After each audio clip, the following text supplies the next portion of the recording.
Este es el tema justo que corresponde con el tema de justicia. Como ustedes saben, ese es uno de los principios de Bechan y Children, que está referido a darle a cada quien lo que necesita. Existen diferentes modelos teóricos que pretenden servir de soporte a la hora de que tomamos decisiones referidas a la justicia sanitaria. Pero aquí en el curso de ampliación nos vamos a focalizar más a qué elementos vamos a considerar, no vamos a discutir ninguno de los modelos teóricos. De todos modos está el modelo naturalista, un ejemplo, lo que se utilizaba clásicamente, antiguamente, con los clásicos, cuando planteaban que cada quien iba a tener acceso a la salud según la posición que le hubiese tocado en el azar de la vida. Claro, eso es algo que hoy en día nos parecería, hoy en día cuando se habla de justicia sanitaria, el enfoque está soportado fundamentalmente en el concepto equidad. También tenemos diferentes autores, está Ralph, que él plantea que la sociedad debería tomar como hacer un contrato, un convenio social, en donde los grupos humanos definieran cuáles son el mínimo que deberíamos de gozar cada ciudadano.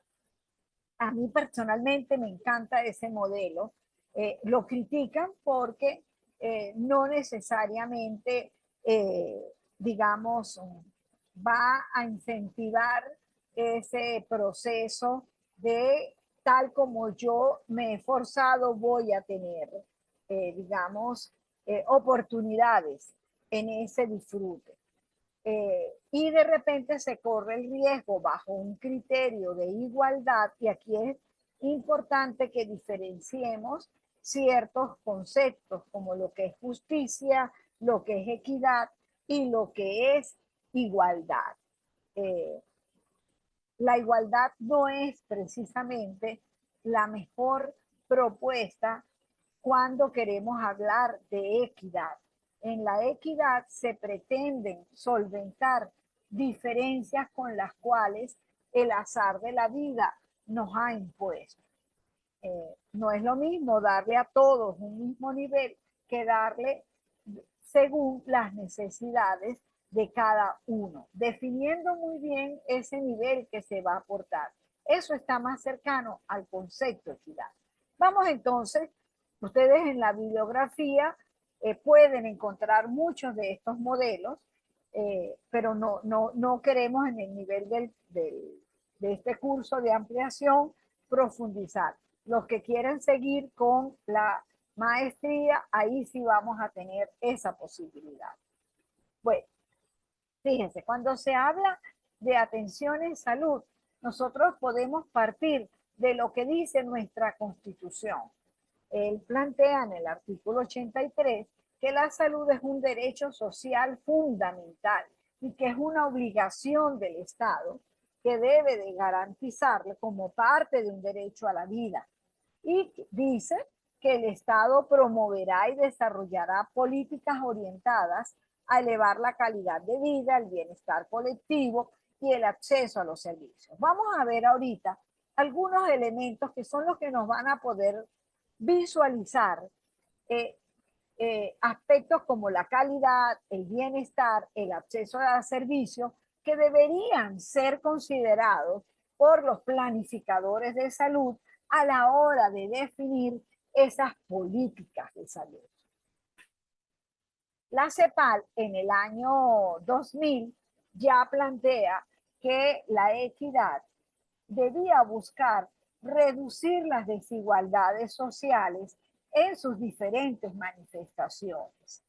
Y planteaba también que a la hora de satisfacer los derechos económicos y sociales, tenía que considerarse principios, valores como la igualdad, la solidaridad y la no discriminación, respetando además aspectos como la universalidad, la indivisibilidad y la interdependencia de los derechos civiles y políticos. Fíjense que cuando hablamos de derechos, este es un concepto que día a día va creciendo, va haciéndose más integral. Y bueno, que cuando nosotros revisamos, sí, tenemos en esto una gran, digamos, una gran deuda con buena parte de la población.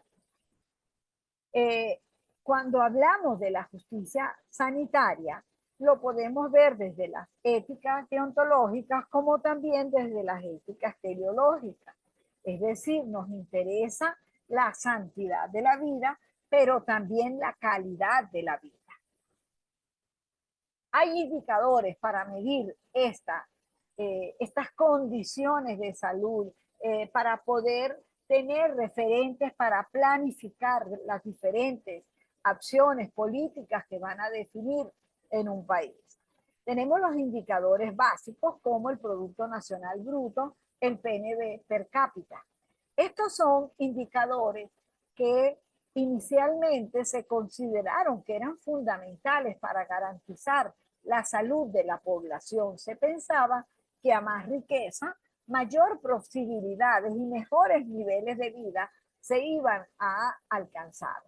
Pero los estudios, este fue el enfoque más o menos de mediados del siglo pasado, precisamente después de la Segunda Guerra Mundial. Pero estos estudios demostraron que no era verdad, que habían países muy ricos desde el punto de vista de su riqueza, pero que esta, al no ser distribuida de una manera equitativa, entonces lo que se daba es una desproporción que hoy en día vemos. Es más, a nivel mundial podemos notar las grandes diferencias entre aquellas poblaciones ubicadas al norte del Ecuador y las que están por debajo del Ecuador. Pero también tenemos indicadores negativos de salud. Una vez que no era suficiente evaluar las riquezas, comenzaron a evaluarse criterios muy clásicos ya, que fueron quizás los primeros indicadores que se utilizaban en salud, que era la mortalidad general, la mortalidad prematura, mortalidad materna, mortalidad infantil, y así un sinnúmero, la mortalidad de menores de 5 años, niveles de desnutrición, fueron indicadores que se utilizaban en formas de tasa y que nos iban diciendo, inclusive cuando uno ve lo que fueron eh, las metas hasta el 2015, las metas del milenio, estaban muy focalizadas en este tipo de indicadores. Luego han seguido surgiendo nuevos tipos de indicadores. Hoy en día tenemos todos los que hablan de las condiciones de vida y condiciones de salud. Son aquellos indicadores demográficos, ambientales, culturales, políticos. Entre estos demográficos, un ejemplo, Venezuela se sabe que acaba de perder lo que era la ventana, no me voy a acordar ahorita, que era el momento demográfico en donde poblacionalmente la mayor proporción está concentrada en un grupo productivo, en donde eran menores las personas de la tercera edad y el grupo de los niños. ¿Qué sucedió? Esa ventana maravillosa la perdimos con la gran migración y entonces, bueno, podríamos decir, y ya de ahí se deben de considerar políticas de acción, ¿okay? Porque en una población en donde cada vez van aumentando los grupos de los adultos mayores, en donde el ambiente, bajo qué condiciones estamos trabajando, qué está pasando con el arco minero, qué está pasando con la disposición de aguas, etcétera. Culturales, con los niveles de formación educativos de la población y así sucesivamente. Entre los políticos se evalúa cuál es el sistema de gobierno, qué tan democrático somos, cómo son las tomas de decisiones. También se han ido desarrollando otro tipo de indicadores que son los referidos a las necesidades básicas insatisfechas, NBI. Entre ellos tenemos ¿Cuántas personas viven en hacinamiento? Fíjense, uno de los criterios es que cuando 3 o más personas comparten una habitación, ahí ya hablamos de hacinamiento. Condiciones de las viviendas, el número de viviendas precarias. Aquí solamente tenemos que mirar un poco a nuestro alrededor y poder saber. ¿Cuántos niños entre 6 y 12 años están sin escolaridad? ¿Cuántas personas dentro de un grupo familiar tienen que trabajar para poder lograr un ingreso suficiente para satisfacer las necesidades básicas? En cada uno de estos indicadores podemos irnos dando respuestas a cada uno de nosotros. Y claro, así es como se puede ir, digamos, caracterizando las condiciones en que estamos como país. Ahora, siguen creciendo indicadores y referidos a las inequidades está el índice de sufrimiento o miseria.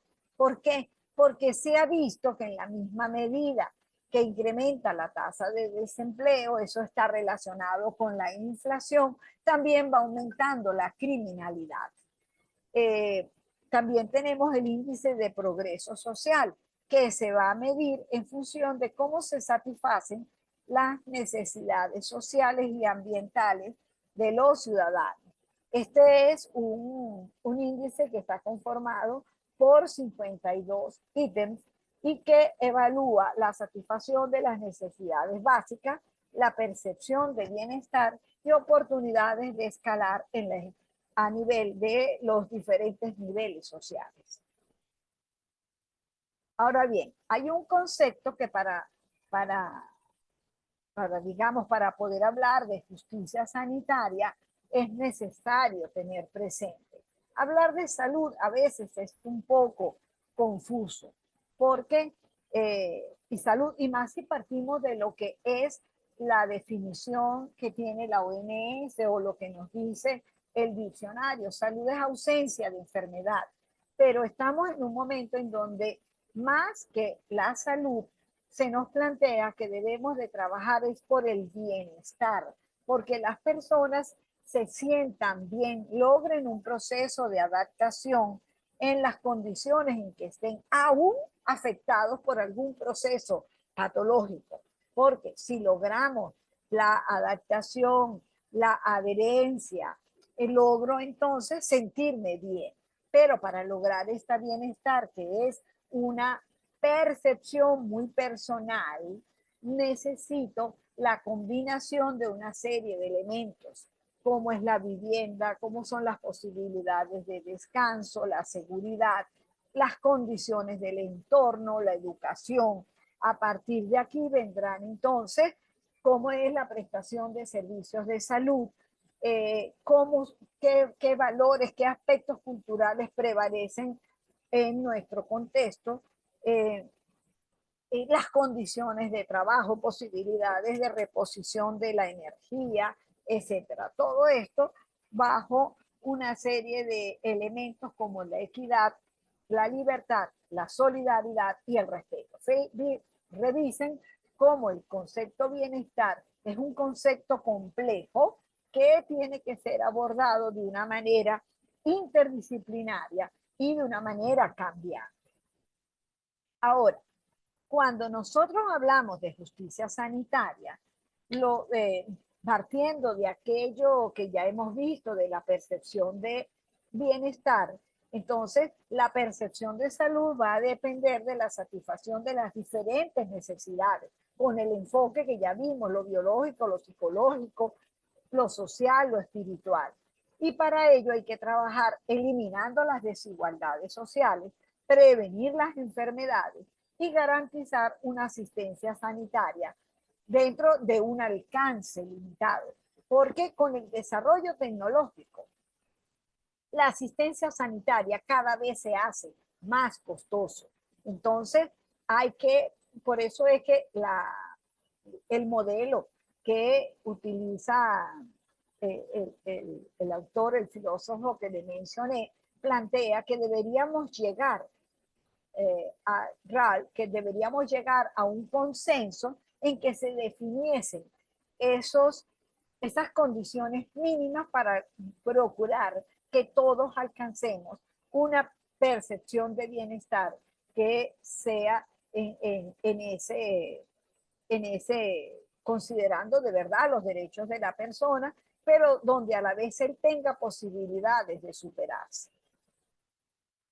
Ahora, ya desde el siglo pasado, se venían señalando la importancia de los determinantes sociales. No es solamente prestación de servicios de salud, sino condiciones para lograr la satisfacción de esas necesidades de todo ser humano. Entonces, es ver ya cómo diferentes factores tienen que ser considerados a la hora de diseñar programas. Por eso es que eh, Marc Lalonde en el 74 él planteaba que teníamos que ver ya la visión de salud desde otra perspectiva, en donde se incluyan el ambiente, los aspectos biológicos humanos, la forma de vida y la organización de los cuidados de salud. Entre estos determinantes sociales, el ambiente es muy importante. Desde que hay imágenes de diferentes eh, condiciones que solo al verlas sabemos que van a tener un impacto en lo físico y que indudablemente también van a impactar en lo emocional, en lo laboral, etcétera. Entonces, este, son aspectos que mientras no sean considerados va a ser difícil abordar desde una visión de equidad la situación de justicia sanitaria. Es por eso que la Organización Mundial de la Salud ya en el 2004 planteaba que tenía que conformarse una comisión sobre los determinantes sociales a fin de trabajar para que el enfoque de bienestar, de salud, no fuera solo visto desde la enfermedad, sino que teníamos que verlo con esta visión que les vengo señalando, integral, y buscar disminuir las inequidades. Este es uno de los modelos que daban estos autores en 1992. Fíjense en cómo parten de considerar las condiciones socioeconómicas, culturales y ambientales, las condiciones de vida, cómo son las redes de apoyo. A medida que vayamos viendo diferentes situaciones en otros encuentros, vamos a ver cómo la parte de las redes, cómo se estructuran, son vitales para lograr esta equidad. ¿Cuáles son los estilos de vida de las personas? Que en realidad no hayan diferencias, discriminaciones por edad, sexo y por otros motivos. Lamentablemente, a pesar de todos los años en que se viene hablando de este cambio, de la necesidad de cambiar nuestros enfoques, seguimos en un rol curativo en donde le damos importancia a un modelo biomédico y estamos dejando de lado el modelo holístico, integral. Es poco lo que se hace por la salubridad. Cada vez se va haciendo más grande las diferencias entre grupos y nos interesa mucho el despliegue tecnológico, aún dejando atrás a los grupos más vulnerables. Entonces, hay que seguir para lograr de verdad equidades, tenemos que profundizar en los factores sociales, políticos, económicos, ambientales y culturales, en donde ellos sean una parte fundamental cuando se definan las políticas de salud. Cuando estamos hablando dentro de la asistencia sanitaria, tenemos que ver cómo es que se aplica esta equidad. Cuando la persona está sana, es tratando de disminuir todas las diferencias evitables e injustas. Como es que es justo, es de derecho que todas las personas tengan acceso a un agua potable, es necesario que todos tengan acceso a una recolección de desechos, que las viviendas reúnan condiciones adecuadas. Hay un mínimo de condiciones que tendríamos que garantizar para todo ciudadano. Cuando nos ubicamos en la equidad, en la asistencia sanitaria, entonces debe de estar orientada a garantizar que toda persona reciba la atención en función de sus necesidades, logrando entonces equidad de acceso y uso. Y como los gastos cada vez son más elevados, que la contribución sea en función de la capacidad de pago para lograr una equidad financiera. Lamentablemente, ¿qué encontramos ahora? Hoy en día, ¿en qué estamos? Que si usted se va a operar a un centro de salud público, lo primero que le dan es una lista que supera los $2,000. Pero no solamente eso, es que luego si tiene que realizarse, porque todo tiene que aportarlo actualmente el paciente, los exámenes, las pruebas, todo. Entonces, resulta que a lo mejor por no tener posibilidades de pagar algo, comienzan a suprimir, a pesar del desarrollo tecnológico, algunas pruebas cuando ellas podrían dar garantía de con lo que el médico o con lo que sí el médico fundamentalmente se va a encontrar. Entonces, nunca como ahora para que en este país nos veamos en una serie de inequidades. Yo digo que uno de los principales ejemplos es si usted se cae y tiene un evento traumatológico y tiene un seguro o posibilidad económica, en 24 horas a usted le resuelven el problema. Ya a los pocos días está en un proceso de rehabilitación. Pero si usted depende de ir a un centro público, bueno, entonces viene toda esta calamidad de adquirir los equipos. Es más, a veces de una manera desenfrenada, totalmente alejados de lo que sería la empatía, porque a veces sorprende cómo a todo paciente que va se le pide el mismo, que adquiera el mismo tipo de equipos, de materiales. Eh, el otro día oía un video de una señora con un aneurisma a nivel cerebral y resulta que tenía que alquilar el equipo especial para poder accesar a eso y el alquiler de la casa comercial, yo decía, wow, o sea, es imposible. Ya ya la cuenta había superado. O como ayer me decía una persona, no, mire, le compramos todo el material que no los dieron, pero de repente llegó otro paciente y a él que ya lo tenían preparado lo sacaron. Entonces, hay situaciones donde le han dicho, bueno, mire, ya ese equipo se había abierto, ahora tiene que volverlo a adquirir. Entonces, son esas situaciones que realmente hoy en día nos colocan en una gran incertidumbre y que poco ayudan para poder hablar de una equidad. Ahora, ¿qué dice Callahan? Callahan, ustedes lo leyeron en el libro de los fines de la medicina. Él es precisamente alguien que se preocupó de sobremanera al ver que la meta de salud para todos no fue posible, que se formularon las metas del milenio y que nada, y todavía estamos ya finalizando todas las metas del desarrollo sostenible y estamos casi que en la misma situación o aún peor.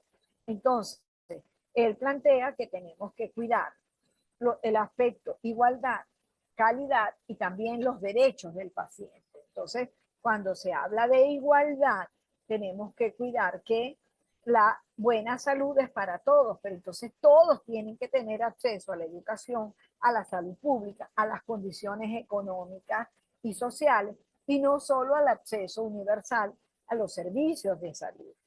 Cuando se habla de calidad, entonces tenemos que contar con todo el talento humano, con la infraestructura adecuada, con una organización que permita que esta atención, este cuidado se dé como corresponde, cuidarnos de no dar una prestación de cuidados de salud por debajo de lo que la persona requiere y cuidarnos de los beneficios marginales, donde sea cada vez más selecto, más reducido ese grupo humano que tiene acceso a todo el desarrollo tecnológico. Y lógico, todo esto cuidándolo, respetando los derechos del paciente con un equilibrio entre lo que es la autonomía y el paternalismo. Entonces, estamos ahorita ante las metas de una atención sanitaria sostenible, que tenemos que saber que todo el proceso de atención de salud es muy costoso, entonces tenemos que garantizar la viabilidad financiera. Porque si nosotros pensamos es que, bueno, no fue suficiente, pongo más. No, esto puede ser un camino sin fin. Entonces, por eso es que hay que trabajar bajo el concepto de justicia, definiendo qué es lo que me da el mayor beneficio para la mayor cantidad de población. ¿Cómo oriento el esfuerzo que me da un mayor rendimiento? Un ejemplo, cuando yo comparo lo que me representa una inmunización contra el tétano versus la atención de un paciente en terapia intensiva porque se infectó con el toxoide y desarrolló la patología, pues lógico que es mejor tener a la población inmunizada. Cuando yo veo la diferencia de una vacuna contra el VPH versus todos los riesgos que se asumen por no tener protegida a la población, entonces, lógico, es así tomar decisiones en donde yo obtenga el mayor rendimiento y la mayor cobertura, la mayor protección a todo el grupo poblacional. Solo así lograríamos realmente avanzar en la equidad y dirigida, digamos, con un equilibrio donde se incorpore el progreso biomédico, pero conservando la equidad y la viabilidad económica. Entonces, cuando se habla de salud de la población, estos autores señalan que se define una medicina sostenible, así lo dice Callahan, cuando esta está disponible equitativamente para todos y que sea financiable económicamente en un futuro sostenible. Y Lolas plantea que una medicina sostenible es una medicina consciente de sus límites, que garantiza la equidad en el acceso a los servicios, pero pone metas realistas a los esfuerzos. Entonces, a veces cuando uno ve, y lo vamos a ver, que se planifican, interesa crear, fundar hospitales, estructura, edificios, pero ajá, ¿quiénes van a estar ahí? ¿Cuál es el nivel de preparación? ¿Cómo se recibe? ¿Cómo están los programas para garantizar condiciones de vida a la población? ¿Cómo está el nivel educativo? Algo que se ha demostrado.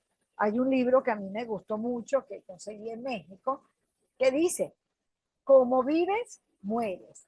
¿Qué relataba este libro? Fue un estudio muy extenso que se hizo con las poblaciones más desprotegidas de México, en donde se podía ver que donde las madres tenían mejor nivel educativo, la mortalidad infantil era menor, en donde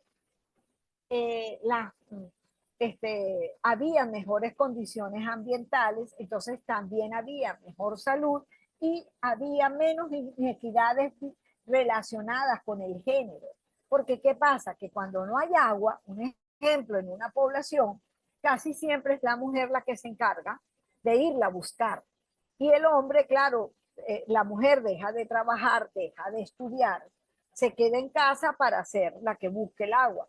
El hombre tiene que ir a trabajar, pero entonces se va incrementando la brecha por género. Igualmente, ¿qué se ha visto? Por lo menos con las fuentes de energía que se emplean en el hogar, que cuando a más rudimentario sea el sistema de cocina, de cocimiento de los alimentos, entonces eso está vinculado con mayores riesgos para la mujer.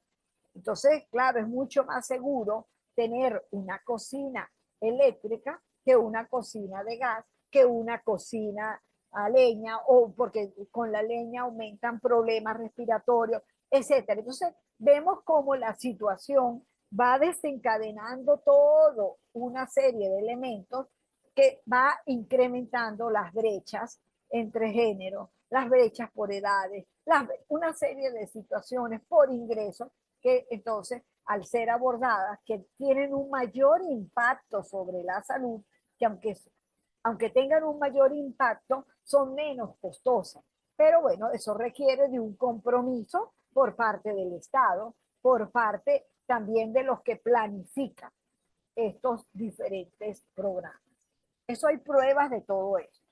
Ahora, ¿qué es lo que tenemos que defender? Ok, ya vamos a hablar de que vamos a planificar, pero cada acción que nosotros realizamos, eso va a representar un esfuerzo terapéutico. Cuando se va a inmunizar, hay que tener presente una serie de condiciones, la cadena de frío, el personal que va a administrar esas vacunas, cómo se hace la convocatoria de la población, qué tipo de inyectadoras se utilizan, cómo se está conservando los diferentes insumos que se van a necesitar. Igual cuando se va a operar, igual cuando se va a realizar cualquier situación. Entonces, ese concepto de adecuar lo que se va a hacer con lo que se requiere es lo que corresponde a la definición del esfuerzo terapéutico.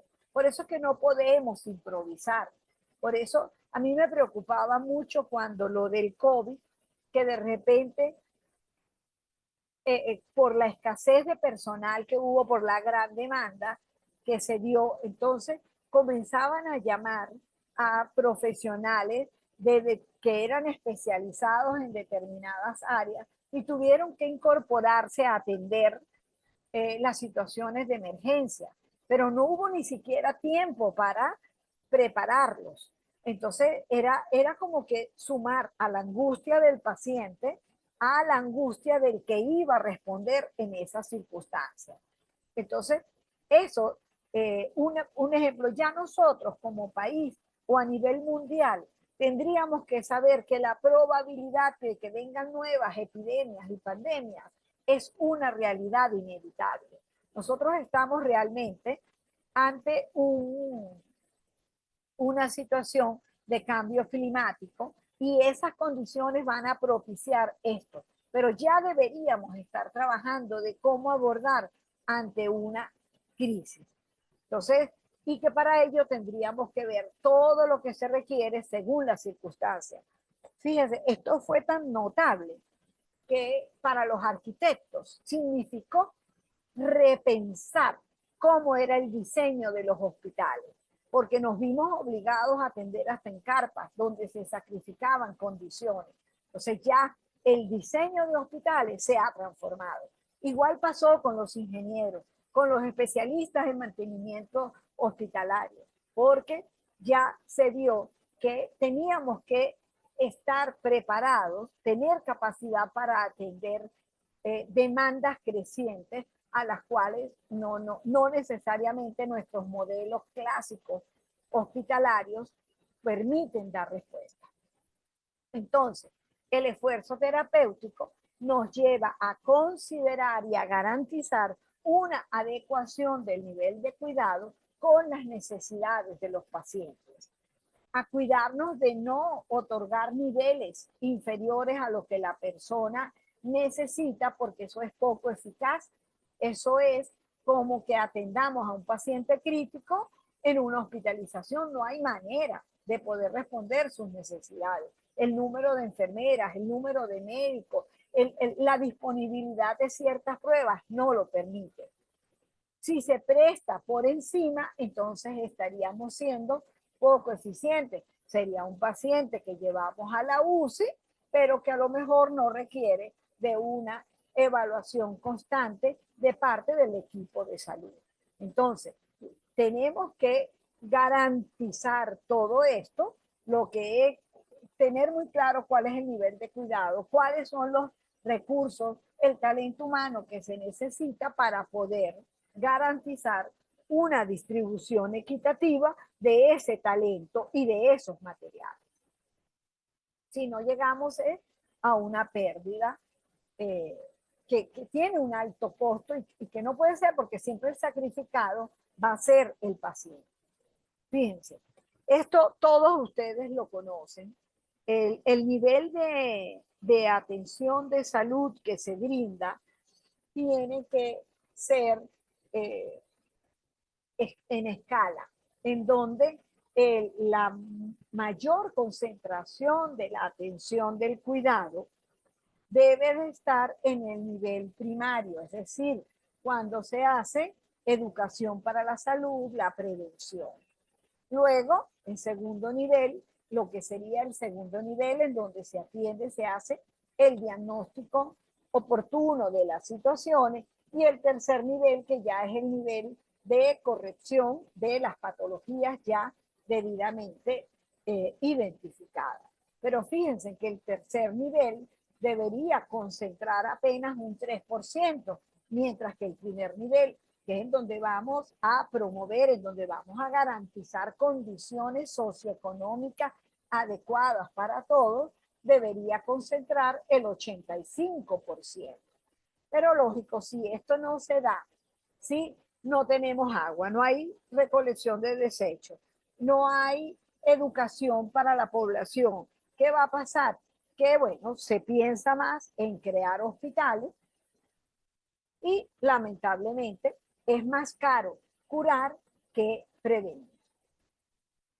Entonces, cuando ya nos ubicamos dentro del nivel hospitalario, entonces también debe de haber una progresión en donde el nivel mínimo, es decir, donde son pacientes autosuficientes, debería concentrar el mayor porcentaje. Cuidados intermedios como para un seguimiento oportuno, básicamente monitoreo de un paciente para evitar que siga progresando su caso, debería ser aproximadamente máximo entre un 20% de la capacidad hospitalaria, y los cuidados intensivos en la menor proporción de esa capacidad del número de camas, representar entre el 3 y el 5%. No les voy a decir cómo están nuestros hospitales. Sabemos que esto nunca hacia finales del siglo pasado, esta meta, la meta de los cuidados intensivos, estuvimos en el país muy cercano a lograrla. Lográbamos cubrirlo entre lo privado y lo público. El nivel mínimo, prácticamente el intermedio, nunca se dio en este país. Aquí nosotros a veces colocamos rótulos, pero no se cumplen con los criterios para poder denominarlo cuidados intermedios. Se hizo un estudio y sí, las unidades de cuidados intermedios funcionaban casi igual que lo que eran unidades de cuidados mínimos. Hoy en día, ¿con qué nos encontramos?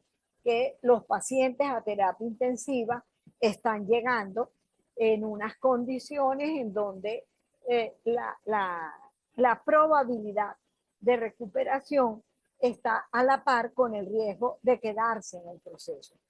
Una unidad de terapia intensiva no puede manejarse bajo esas probabilidades. Para eso existen índices, criterios para definir cómo debe ser la ubicación, la progresión de estos pacientes. Lamentablemente hemos perdido mucho de nuestro talento, nos hemos, desde el punto de vista a nivel público, tecnológico, hemos perdido mucho de lo que era la capacidad de ese abordaje, ese monitoreo.